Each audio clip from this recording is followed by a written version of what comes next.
Good morning, everyone. Lots going on as usual. Today's Wednesday, August 13th, 2025, which is absolutely crazy. We're on the other side of August now, right? And we're barreling into September. And really, there hasn't been a lot of movement on any of the big things. A little bit of movement, a little bit of stuff.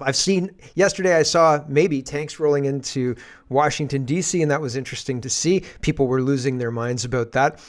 More domestically, fines will make people more careful with the privileges we have in this society. So freedom is what was previously free is now subject to fines. Freedom is no longer free for your safety, comrade, but also because you might break your leg.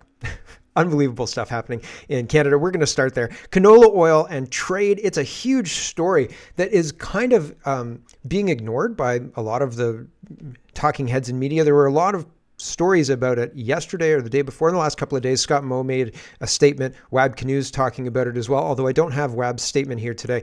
I guess it got deleted, but there is, or maybe I used it yesterday, but people are talking about this, but no action from the federal government. Mark Carney is on vacation. He's not doing anything about trade. He's not doing anything about trade with regard to the United States, and he's not doing anything about trade with regards to China, except giving them $1 billion for ferries or something like that. So that's really weird. And it's going to decimate the Saskatchewan farmers and their canola trade. And that's interesting. Food professors talking about how good canola oil is, and a lot of people are pushing back. He says this is a social media meme. What do you think about canola oil, rapeseed oil? Is this motor oil turned food stuff by former tobacco marketers, or is this a safe cooking oil that everybody should use and get over themselves and stop believing social media? I don't use cooking oil anymore. I use water to cook chicken. I used to use cooking oil, but now I use water and it works so well. It's way, way better. And I use olive oil if I have to use oil at all. Otherwise, I don't use oil. And so I've changed my behavior. Is that erroneous? Is that bad? I don't think so. I feel better about it, but I don't know if it's true. Food professor doesn't think it's true. What do you think? Let me know in the comments. Housing crisis is getting worse, but no solution in sight. Housing starts in Ontario are down 25%. That's unbelievable. And I don't know if we're going to make it. I want to make this series of tabs in the free show, but I don't know if it's going to happen. I want to do it, and I want to do it in under 20 minutes, but I'm talking a lot already. So it's the Alaska Summit, and I was going to start the show with this because I think it's really, really, really important, but it's also twisty and turny because the EU is trying to sabotage it. And Trump is calling them out, but there's also other domestic things going on, and we're going to talk about that at the end of the show. So there's a whole bunch of stuff going on with Trump. I may have to kick the Alaska Summit right to the end of the show to butt it up against what's going on domestically in the United States, because domestically what's going on is interesting as well, and people would push back against it if it was Biden, but because it's Trump, people love him, and it's law and order framed, right? Just like George W. Bush, but in a different, non-Abu Ghraib kind of way. Maybe. Fingers crossed. Anyway, there's lots to get to. Let's get to it. First, weather and fires, and freedom isn't really free. It's subject to fines, don't you know? You can go in the woods, but you might get a $25,000 fines. You're free to go in the woods if you want to go in the woods. But if you do, we'll arrest you.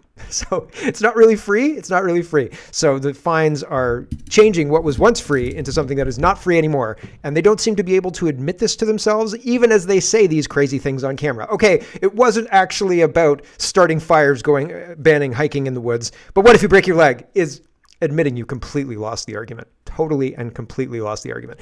And here is an interesting little waylay just before we get to the premier. Table Salt says this one is wild. 19 degrees, 66 Celsius or Fahrenheit in Calgary, and they put it in a molten lava red. It's obvious that all the weather channels red-shifted the temperature maps over the last 6 or 7 years. The question is why. I think we know why, fellow watcher. Is it to induce clicks? No. Nope. Or is it something more nefarious? Yes, much more nefarious. They want us to believe that there's this thing going on, and they'll geoengineer drought and fires and all the rest in order to convince us that this is really, really real, and they're definitely not doing anything to induce all of this. And they want us to believe and want whatever solution they're about to offer, which is basically just your standard communism, right? Rat on your neighbors, big fines, locked in your house, et cetera, et cetera. Don't worry, we'll save you, comrade, for your safety, comrade. But this is to convince you and to get you begging the government for a solution. Please, daddy government, come and save me. That's what Mark Carney likes to be called, I think. So here is John Hogan, and he's the premier of Newfoundland and Labrador. And he says, you're free to go in the woods, but we will arrest the crap out of you if you dare to go in the woods and defy these orders. Here we go. We felt that taking the steps with the fines will put pressure on people to be careful and to not abuse the privileges that we have in this society. So that's where we are right now. It's similar to you can drive, but if you drive more than 30 kilometers an hour, we're going to take a picture of your license plate and fine you $7,000. Right? Like it is absolutely not freedom. It is a nanny state wearing the Edgar suit of freedom, to reference Men in Black, right? Edgar's dead and the alien is using the Edgar suit to pretend to be human and he's doing it badly. And same thing. Freedom is dead. And communist fines for random things like walking in the woods are wearing that freedom as an Edgar suit, right? And you're like, hey, freedom, you don't really look like you used to look. And freedom tries to bite your head off and hands you a $25,000 fine. And nah, I'm good, thanks. And do you remember back in COVID days when you could not gather with your family, but if you wanted to go and protest Black Lives Matter, it was just fine. That was fine. That was not a super spreader event. If you wanted to have Christmas with your aunts and uncles or something like that, nope, absolutely not. They're probably far right because they see through this nonsense. But if you want to go to a Black Lives Matter thing and pull down a statue, well, hey man, that's your right to protest, and we can't stop that. Similarly, in Nova Scotia, Halifax Park is having a Shakespearean production of The Tempest by a First Nations group. Isn't that cultural appropriation? What the heck? They hate colonialism, but man, that Shakespeare could really tell a story.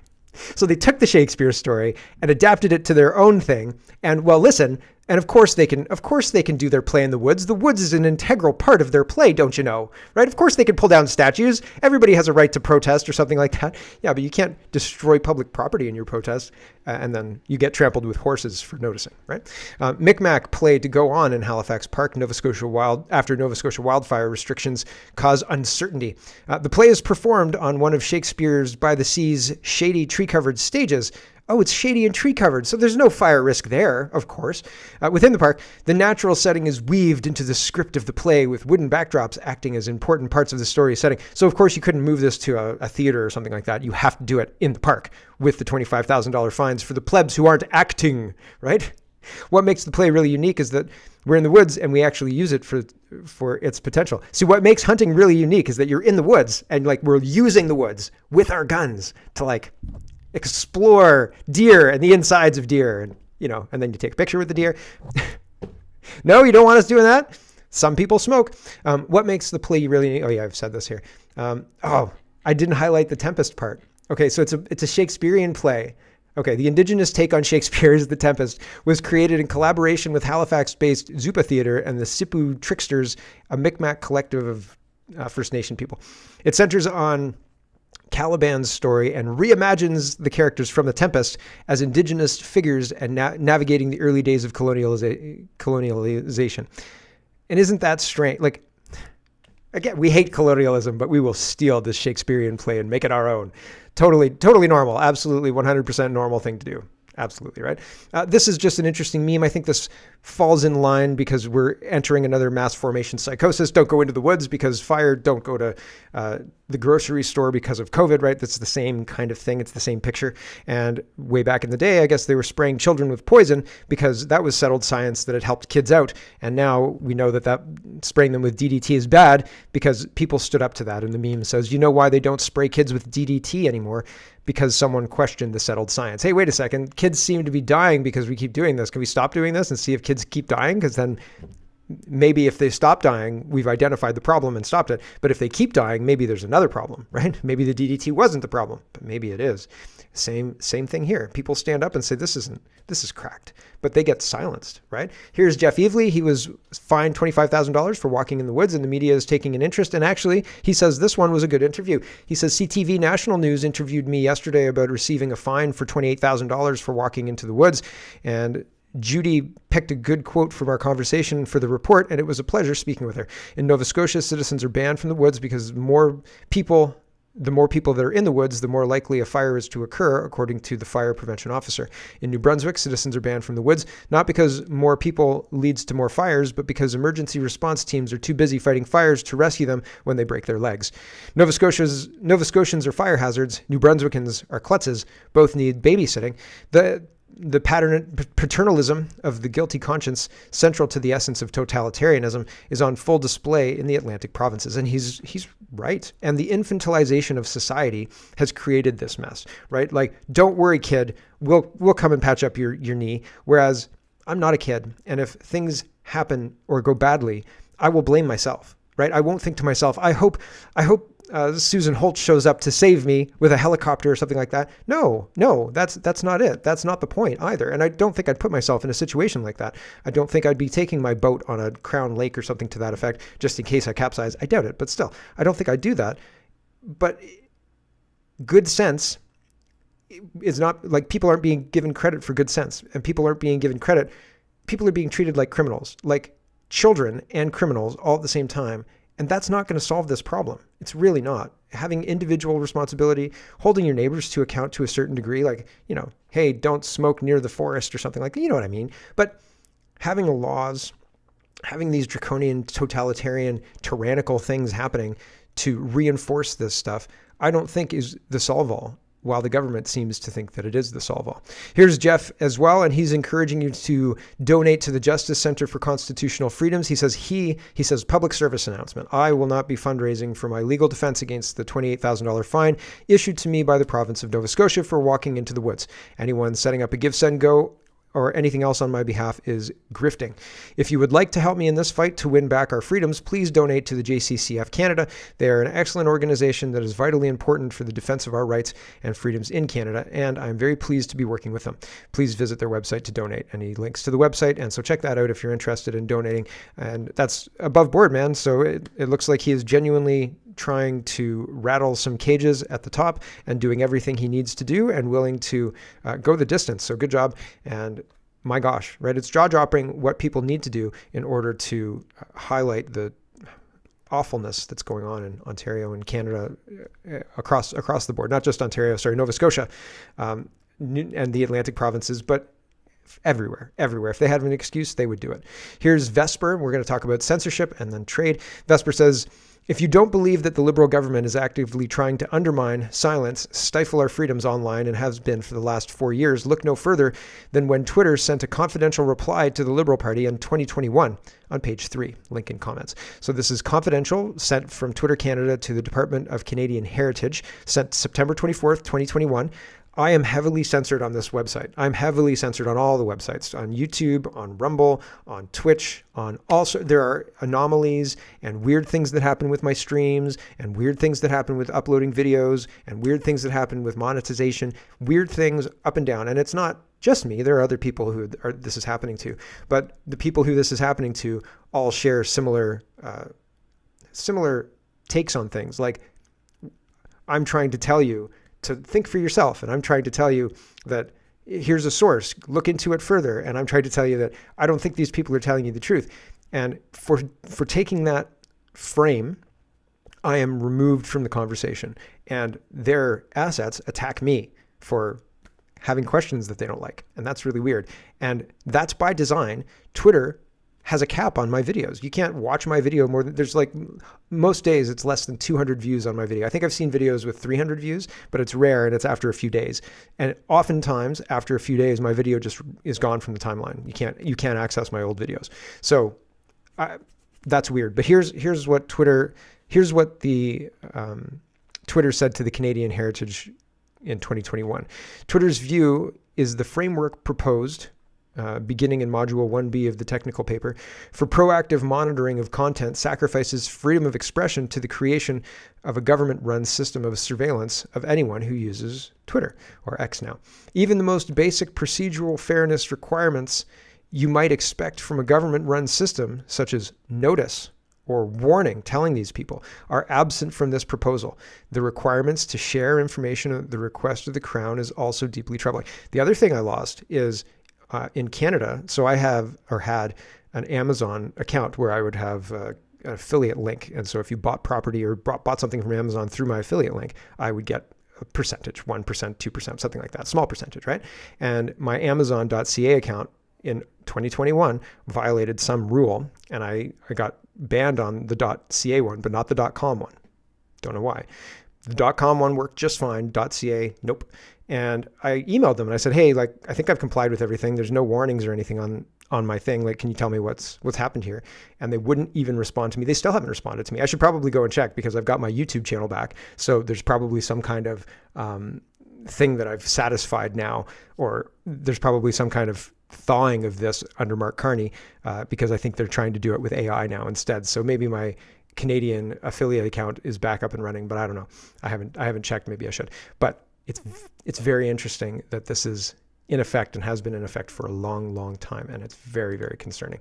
Here's Jeffrey Rath, and he says, I've noticed a significant drop in my account's reach and engagement since August 10th, 2025. My posts are not appearing in search results or hashtag feeds, and replies seem hidden from non-followers. I believe this may be due to a technical glitch or an accidental flag on my account. I've reviewed X's community guidelines and ensured my content complies. I've also paused activity and revoked access to third-party apps to rule out issues on my end. Could you please review my account for any restrictions or errors affecting visibility? I greatly appreciate your assistance in restoring my account's normal functionality. Jeffrey is facing off against the system, and the system is fighting back, you see? And so everybody who stands up this way, everybody who frames things this way, it gets treated the same way. Censorship abounds, right? Here is CBC, and they say Hamilton constable suspended after posting content from extremist groups following CBC investigation. So this is a constable being removed from his job for posting memes from Jeremy McKenzie. And isn't that wild, right? Like that's a little close to home. Police say Constable Greco was suspended with pay after CBC shared disturbing posts. Hamilton police have suspended a longtime officer while they review his social media posts, which include content reshared from far-right groups, anti-immigration messages, and posts in support for a coup against the government. Following CBC, a coup against the government. I just want people in the government to represent the citizens instead of representing globalist masters. That's too much to ask? That's a coup. I mean, the coup's already happened. They don't represent the citizens. They represent some globalist entity that's importing Indians and Middle Eastern people, weirdly, and creating new laws that never existed in Canada before to keep you out of the woods and things like that. For your safety, comrade, of course, right? And soon they'll have digital ID laws for your safety, comrade, right? It's just very, very interesting. So they're turning this into... There was an article recently talking about how groups of men are training together, and this is very, very concerning and dangerous. And they likened it to, World War II isms and things like that. And it's just ridiculous. It's a hit piece, and people should be discerning enough to realize a hit piece when they see it. The food professor says China is harming... Okay, we got to talk about trade. I don't know if we're going to make it. The food professor says China harming Canada with tariffs, India harming Canada with tariffs, the United States harming Canada with tariffs. I don't know about you, but I see a pattern. I think the problem is Canada. Like everybody's like, hey, Canada, F you, buddy. F you. You think you're so great? F you, says India and United States and China, all of them. And so are they all the problem? Or maybe it's us, right? If every single girl throws a drink in your face, maybe it's your approach, right? Call me. Maybe it's you. Maybe it's us, right? Maybe we forgot to take a shower. I don't know. Maybe our trade people went down and just pissed everybody off for the last 10 years and they're just effing sick of it. Maybe that's it. Maybe that could be a reason, a contributing factor to this whole thing. Food professor is responding to himself from bad to worse. The Canada-China dispute is widening with new canola tariffs for our farmers while Trump extends the U.S.-China tariff pause for 90 days, keeping rates at roughly 30% and 10% to avoid escalation. So the canola thing is a big, big problem. And National Post says Canadian canola farmers brace for losses as China announces a 75% tariff. So tariffs are up, and that's bad. WAB. Oh, I do have WAB Canoes thing. Chinese tariffs cost Western Canada farmers about $1 billion today alone, and more losses are expected tomorrow. And this was August 12th. And today is the 13th, so more losses expected today, according to WAB Canoe.